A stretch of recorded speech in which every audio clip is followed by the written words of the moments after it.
Alright, what's up guys, and welcome to my super in-depth tutorial on how to beat I'm Happy For You by Knob.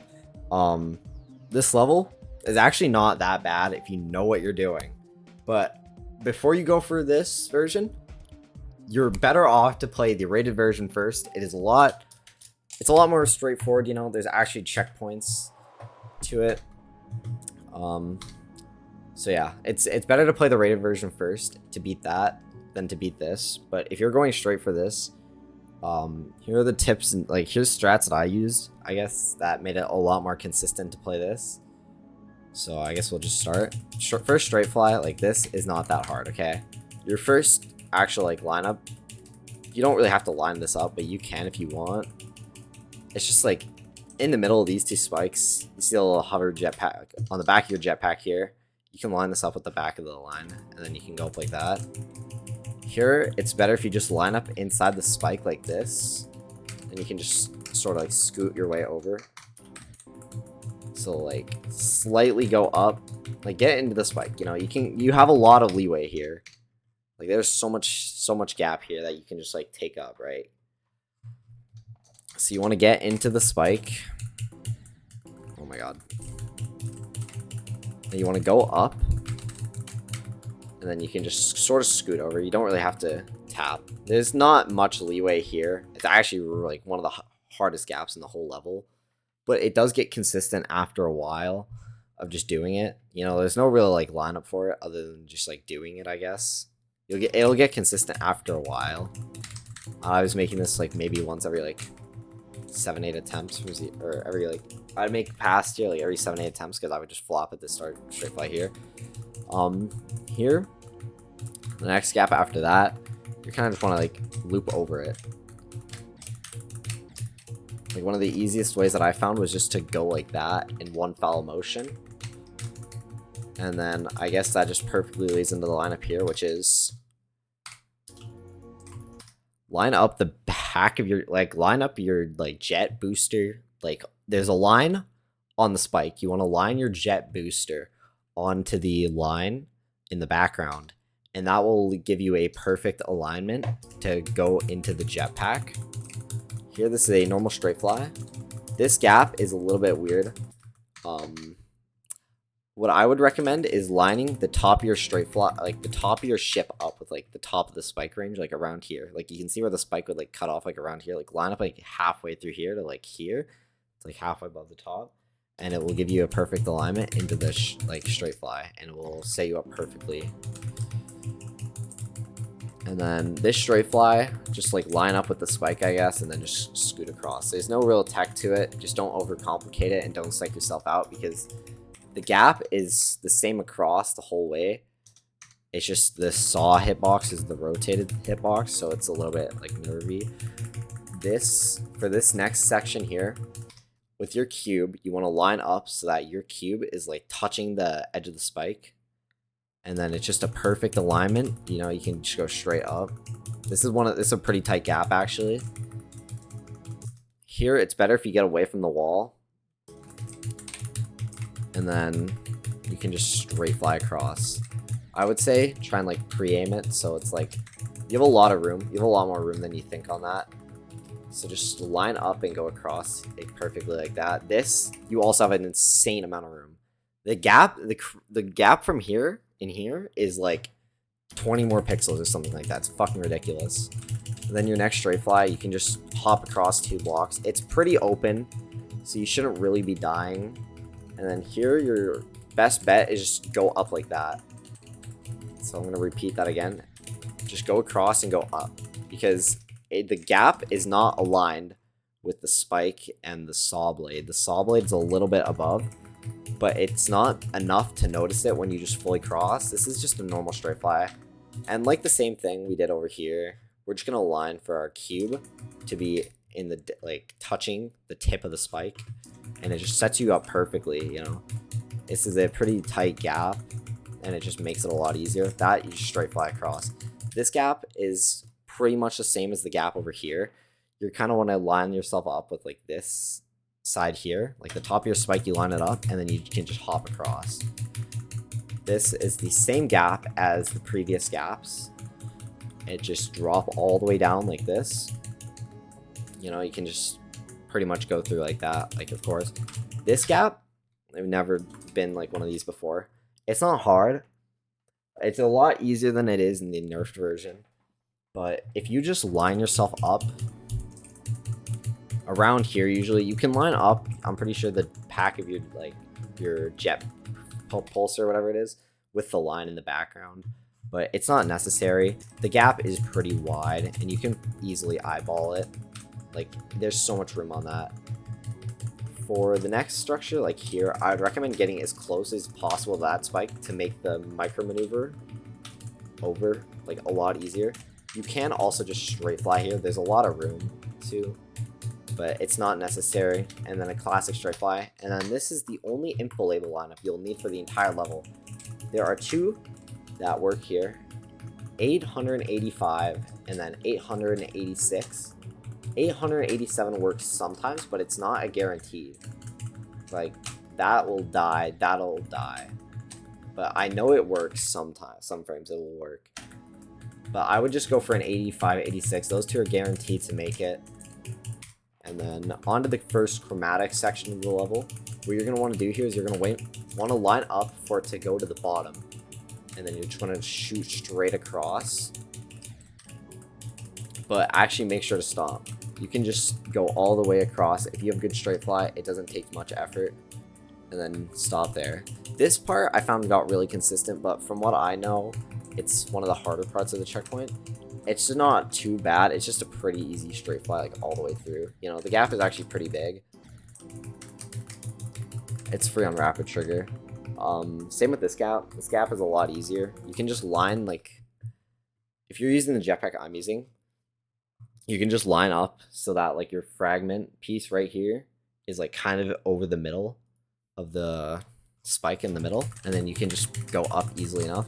I rarely died here from 0, and it wasn't that bad. So that's checkpoint 1, and now we're on to checkpoint 2. And now checkpoint 2 is different because it's the only swing copter part of the level, which takes a little bit to get used to in platformer, but it's pretty like learny, but once you get it, it's pretty easy. So for the first thing, don't try and like, I wouldn't try and stop in here like this. I would just go in one foul swoop and just go like 1, 2, 3, and then just go across. It's a little bit more learny, but it works way better than for me than just going in the middle of the spike. You can do either or. It's just whatever you find more consistent. This, you just want to kind of like get some momentum and go up into it, and then swing your way all the way up to the top here. And then it's just a 1 click down and then 1 click up into like through that gap. This is a standard diagonal, so it's like pretty easy. Here, this is one of the most satisfying clicks of the entire level. It's 1, 2. There's not much special here. It's just a 1, 2, 1, 2 click into it. You want to get more swing into it, so that way you can actually clear this spike gap. But make sure to stop in time so you don't run straight into the saw blade. For this, I like to go down. Some people like to go up. It's more preference based, but it doesn't really matter how you do this. You can just like go like around and stuff. Here, this is a gap I struggled with a lot while practicing and playing from 0. But what I found really consistent was getting some momentum into it and then just going up with it and then lining it up so the middle of your ball is in the line in the background. And then you just want to hop across to here. The gap is actually pretty wide. And then you just want to swing yourself over. And then you can line up pretty easily here. The gap is not too big. It's pretty forgiving. And then you can just hop across like this before. Now this is one of the most interesting parts. You want to just 1, 2, 3 across.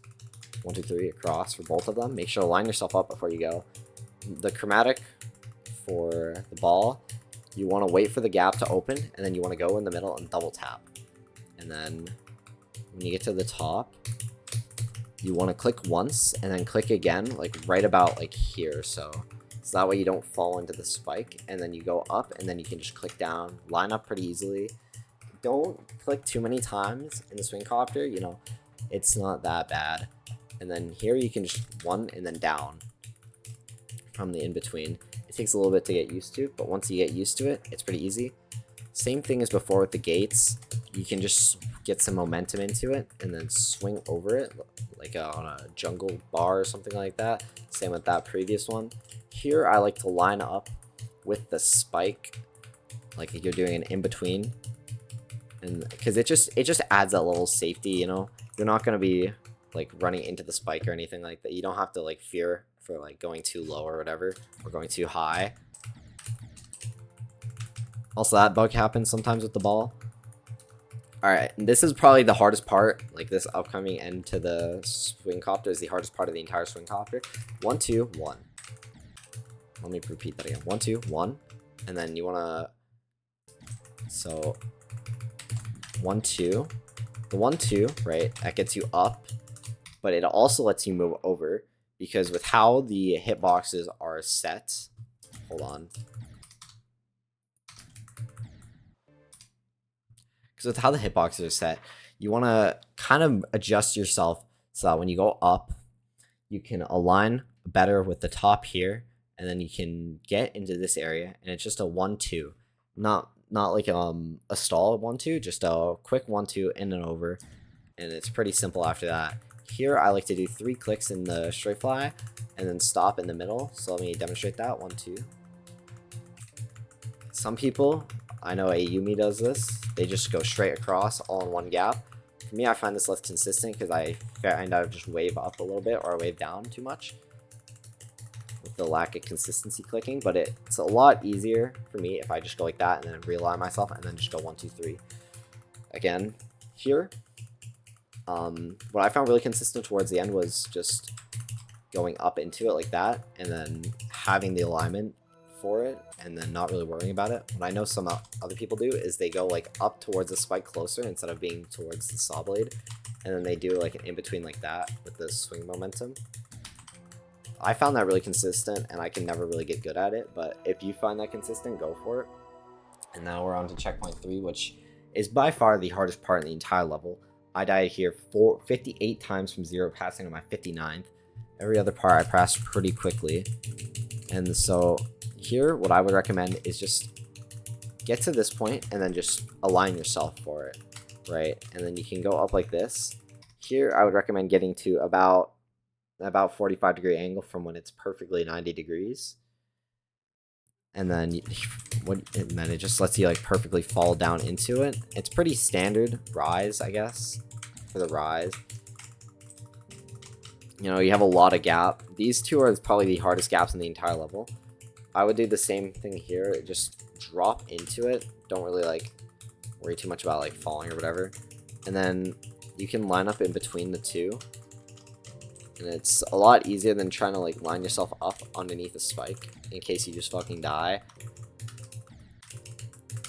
It's not too bad to stay right there.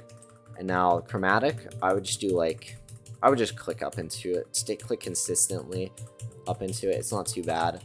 Here, I guess you could use info label, but what I did was I would line my jetpack up so that the tip of the end would just be like barely touching this black line in the background here. I use the lines in the background a lot for just lining up, but that works pretty well. But if you want to use info label, 921 works iffy here, and then it's up to 17 that works. Or it's up to 16, 17. And then you can just drop. And then standard in between. The gap is pretty big here actually, so you don't really have to worry much about hitting the top spike. This is one of the harder gaps in checkpoint 3. It doesn't look like it, but it is a pretty hard gap. I would say just swoop into it. Just make sure to stop yourself when you're about to hit the spike. Same thing here. I don't really know the alignments here. All I know is you can just like this is a lot easier than the other gap. You have about a few pixels of grace. These are standard over-unders, you know. You'll get consistent at them when you play them a lot. And then this straight fly, it's a lot bigger than it looks actually. These gaps are the same here and here. And then it's just a big swoop up. This gap here is actually buffed from the original, I'm pretty sure. And then it's just a straight fly. I'd recommend just doing the big swoop in one here, from getting to here to up here, and then straight flying across. I know you can't just fucking like go across like that. I never found much consistency in doing that way, but it works. And then once again with the hearts, it's just preference which way you want to go, honestly. You can go up and go down and then do like a full loop, or what you can also do is you can just go up or go down and then do it like that, or you can go up and then do it like this. It doesn't really matter how you do it, just if you can find the consistent strategy, take the consistent strategy and then use that to the best of its ability. These are really nerfed from the original, but the gap actually is pretty tight here, I would say, to get to this.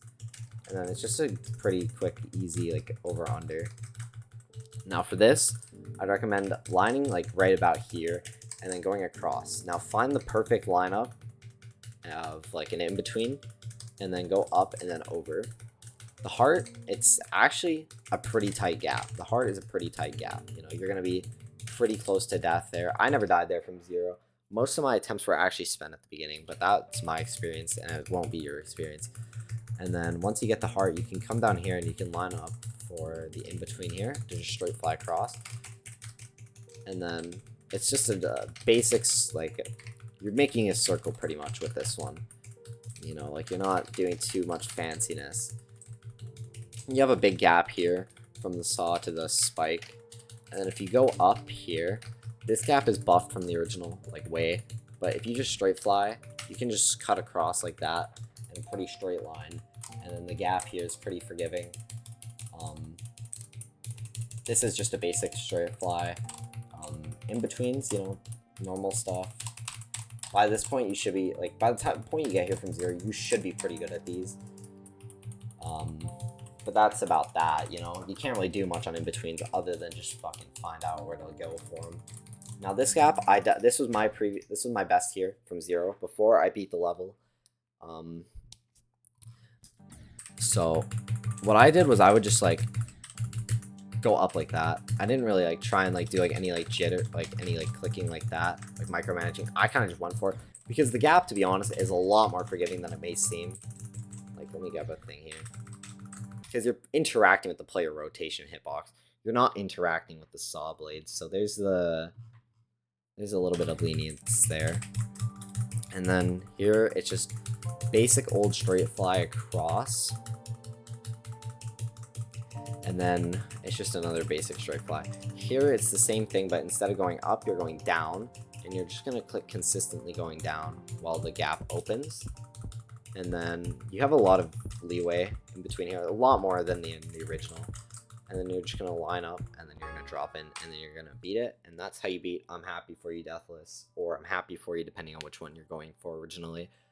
Keep in mind now that there is a bunch of changes from the original I'm Happy For You, which makes this version a lot easier if you're going to play it after beating the original I'm Happy For You. But I would beat the original first before going for this, as it will make you a lot better at jetpack, and will in turn make this a lot easier. And yeah, that's how you beat I'm Happy For You.